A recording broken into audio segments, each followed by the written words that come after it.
What's good, YouTube? In today's video, we got videos WWE does not want us to watch, man. We about to get into it. No more talking. Y'all already know why we here. Let's get it. I don't even need to explain why WWE doesn't want you to watch this clip. What's good in the hood? Just hold it down. Your business. Keep it up. I'm a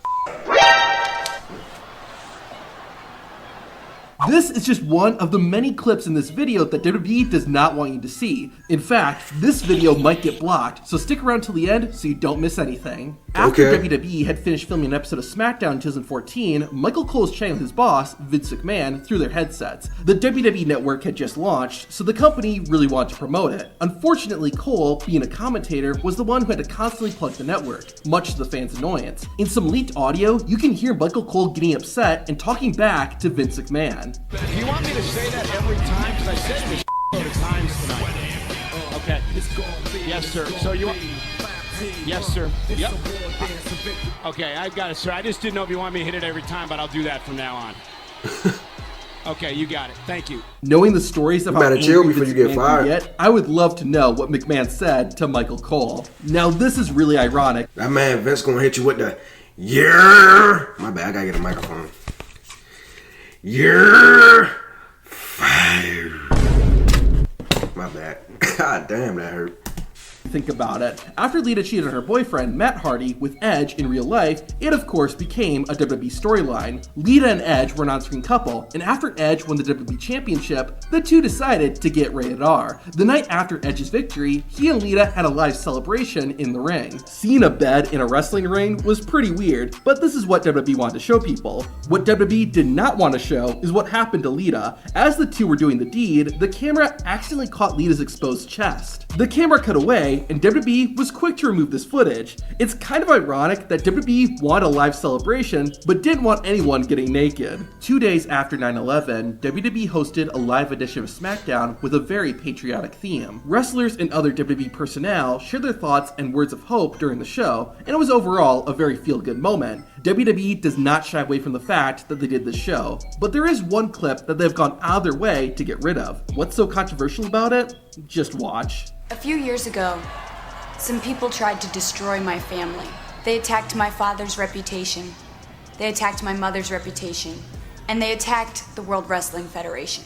They tried to rip us apart, but all they did was make my family stronger.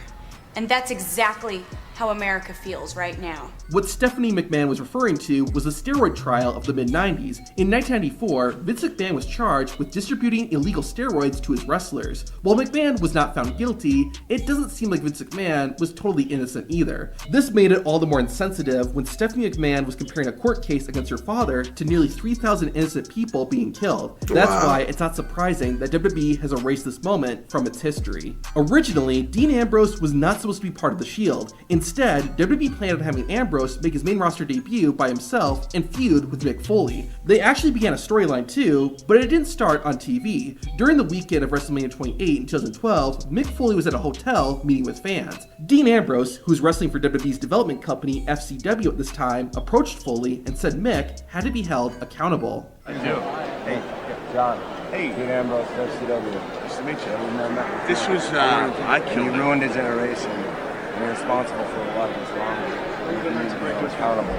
All the 14-year-old kids ruin their lives, ruin their dreams. Name one 14-year-old kid. I got smart real some quick proof? and I made it, but You a got lot a of my video? friends didn't. A lot of my friends didn't. Your friends are what? Are they dead? And you got off Because of scot-free. me? You need to be held accountable. I don't care what you have to say. You're a criminal. You're a criminal, Mick. Mick is a criminal. What did he do? I'm throwed out. My bad. I'm out the loop. What did Mick Foley do? Let's continue to listen. What does accountable mean? What does accountable mean? You're a lost Why generation. he's so close? Hey, you know, this is WrestleMania. There are families here. There are kids here. Get out of here, man. You got a problem with being accountable? What does accountable mean? You tell me what accountable means in your book. Security eventually kicked Ambrose out of the building, but this looked like a real altercation between Dean and Foley. Of course, the whole thing was planned, and a rivalry was supposed to be set up that would see Ambrose make his main roster debut. Due to Foley's health though, the hardcore icon wasn't allowed to wrestle, so the rivalry got scrapped, and this confrontation was erased from the internet. In 2000, WWE... That was fake the whole time. I'm sitting here trying to think, like, what did Mick Foley do? Why he saying he need to be held accountable? It was script. It was a script. That's why I don't trust the WWE. Anything on the internet that involves the WWE, I'm a little skeptical of it. I'm taking it with a grain of salt, because you never know with the WWE.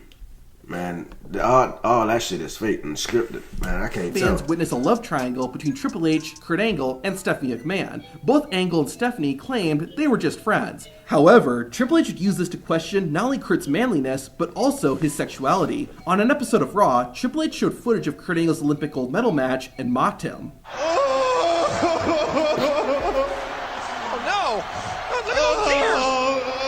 However, that's not the reason WWE doesn't want you to see this video. As mentioned, Triple H also questioned Kurt Angle's sexuality, which led to some offensive jokes. You see, here is Kurt Angle, the 1996 Olympics, Atlanta. That's an interesting position. What the heck? What the heck? It's unsurprising that WWE has since removed these jokes from the episode. Stuff like this was commonplace during the Attitude Era, but once WWE went PG, it was very rare to see this type of adult content in WWE. That's what made it all the more surprising to see what happened at the 2016 Royal Rumble. At the show, Charlotte Flair defended the Divas Championship against Becky Lynch. Charlotte had her father, Ric Flair, in her corner, and, as expected, he interfered in the match. What shocked fans, though, was seeing Ric Flair kiss Becky Lynch in order to distract her. WWE personnel backstage were also surprised, as the kiss wasn't scripted. In fact, Vince McMahon was furious that this happened, presumably because a man forcing himself onto a woman would hurt WWE's image. Since then, WWE has erased the kiss from history. So far, these have all just been individual clips. However, there's an entire WWE show you are no longer allowed to watch. Monday, June 25th, 2007 started just like any other day for the WWE. Okay. The company was set to air a live episode of their weekly show Raw. However, hours before the show started, one of the wrestlers was not at the arena. That wrestler was Chris Benoit. It was soon discovered that Benoit, as well as his wife and son, were found dead in their Atlanta home. With the shocking news, the original plans for Raw were scrapped, and the show ended up becoming a tribute to Chris Benoit. I hope as you watch this, you appreciate that everything that Chris Benoit has done. Wrestlers and other WWE personnel shared memories of Chris Benoit as a wrestler and friend.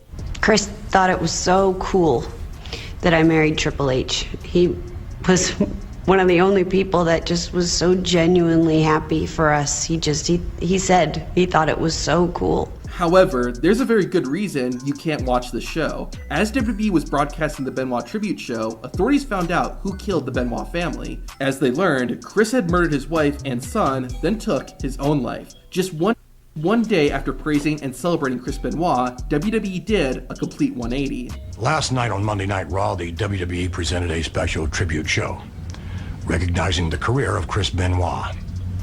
However, now some 26 hours later, the facts of this horrific tragedy are now apparent. Therefore, other than my comments, there will be no mention of Mr. Benoit's name tonight.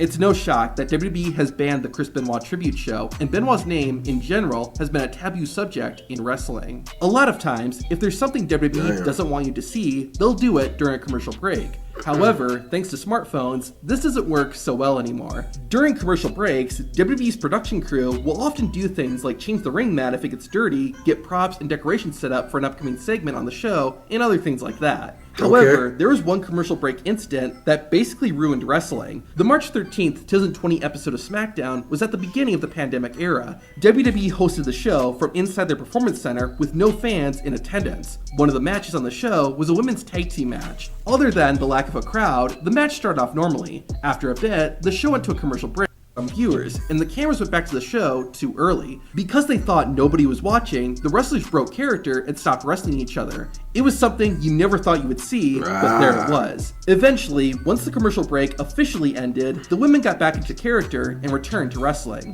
During the 2019 WWE Hall of Fame, Bret Hart and the late Jim Neidhart were being inducted for their tag team accomplishments. However, while Bret was giving his speech, this happened. What the fuck? What the hell? A fan in attendance managed to get past security and dove at Bret Hart. Security and fellow wrestlers quickly came to the hitman's aid. Why you mad at Bret? What Bret Hart do? I thought Bret Hart was a great guy. Why he mad at Bret for?